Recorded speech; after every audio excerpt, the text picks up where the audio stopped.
ایک سوال آیا ہے کہ 8 تراویحیں پڑھنے کا نقصان کیا ہے اور 20 پڑھنے کا فائدہ کیا ہے اہل حدیث سے۔ تو میرے عزیز بھائی، جس آدمی نے یہ سوال بھیجا ہے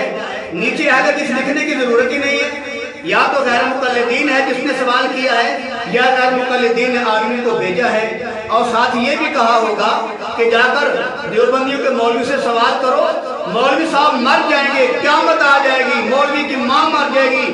اس کا جواب نہیں دے سکیں گے۔ ظاہر ایسی بات کہی ہوگی نا، اس لیے وہ پرچی لے کے آیا ہے سوال کرنے کے لیے۔ تو میرے عزیز بھائی، میں اس انشاءاللہ بات کو مثال کے ساتھ جواب دوں گا، اور انشاءاللہ اللہ کے فضل سے ایسا اس بات کا جواب دوں گا کہ شاید آپ نے اس سے پہلے اس مثال کے ساتھ ایسا جواب کبھی نہیں سنا ہوگا۔ میں آپ کو اس کا جواب دیتا ہوں، توجہ فرمائیے۔ مولانا عبد المجید ندیم شاہ صاحب فرماتے ہیں، میں ایک مرتبہ بیان کرنے کے لیے یورپ میں گیا۔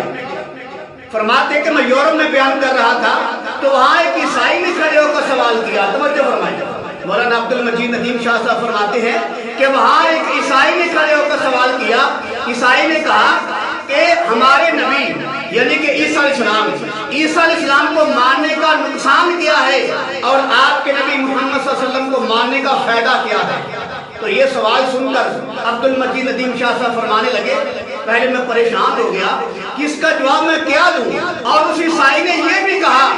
کہ انصاف کا تقاضا یہ ہے کہ جتنا چھوٹا سوال ہے اتنا چھوٹا جواب ہو، لمبا جواب نہیں ہونا چاہیے۔ تو شاہ صاحب فرماتے میں پریشان ہو گیا، اس چھوٹے سے سوال کا چھوٹا سا جواب کیسے دیا جائے۔ وہ کہتے میں نے اللہ سے مدد مانگی، کہا یا اللہ میرا سینہ دین کے لیے کھول دے، میرا سینہ جو ہے اپنے نبی کے اسلام کے لیے کھول دے، نبی کی دین کی اشاعت کے لیے کھول دے۔ تو شاہ صاحب فرماتے ہیں اللہ تعالیٰ نے میرے سینے کے اندر، میرے دل کے اندر بات ڈالی۔ تو فرماتے میں نے ان کو جواب دیا کہ آپ کے نبی اگرچہ وہ ہمارے نبی بھی ہیں،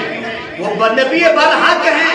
تو شاہ صاحب نے جواب دیا کہ آپ کے نبی، عیسائی پادری کو کہا کہ جو آپ کے نبی ہیں ان کو ماننے کا نقصان یہ ہے کہ ہمارے نبی کی ختم نبوت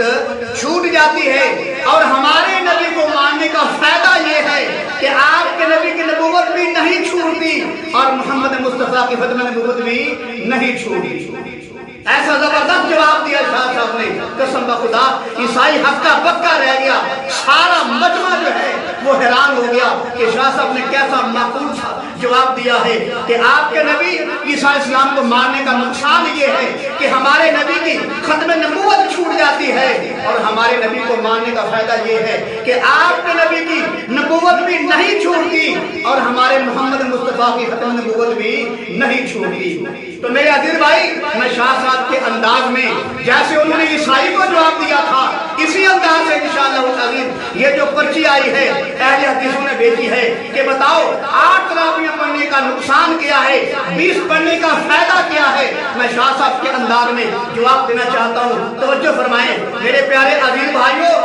8 پڑھنے کا نقصان یہ ہے کہ اوپر والی جو 12 ہیں وہ رہ جاتی ہیں، یعنی کہ 8 پڑھنے کا نقصان یہ ہے کہ آدمی سے 20 تراویحیں چھوٹ جاتی ہیں، 20 کا ثواب چلا جاتا ہے، یعنی کہ جو اوپر کی 12 ان کا ثواب نہیں ملتا، جو 8 پڑھتا ہے اس کا نقصان یہ ہے کہ وہ 20 کا ثواب نہیں پا سکتا، اور جو 20 پڑھتا ہے اللہ کے فضل سے وہ 8 کا بھی ثواب پا لیتا ہے اور 20 کا بھی ثواب پا لیتا ہے۔ اس لیے کہ 8 کے اندر 20 نہیں آتی، 20 کے اندر 8 بھی آ جاتی ہے۔ جو 8 پڑھتا ہے اس کو صرف 8 کا ثواب ملتا ہے، اور جو 20 پڑھتا ہے اس کو 8 کا بھی مل جاتا ہے، 20 کا بھی مل جاتا ہے۔ اور اگر کوئی آدمی یہ کہتا ہے کہ نبی نے 20 تو نہیں پڑھی، حالانکہ حدیث موجود ہے انشاءاللہ اللہ کے فضل سے، لیکن یہاں میں یہ بات کرنا چاہتا ہوں، فرض کریں اگر اللہ کے نبی نے 20 رکعتیں تراویح نہیں پڑھی لیکن صحابہ تو پڑھی ہے نا، تو نبی نے خود فرمایا ہے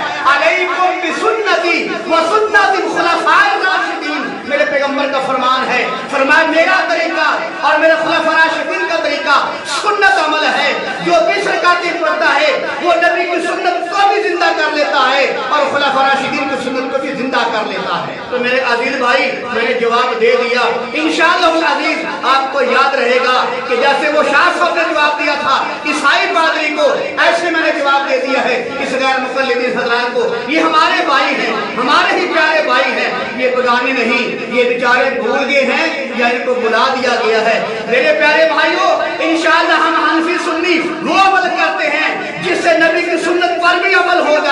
اور خلفاء راشدین کی سنت پر بھی عمل ہو جائے.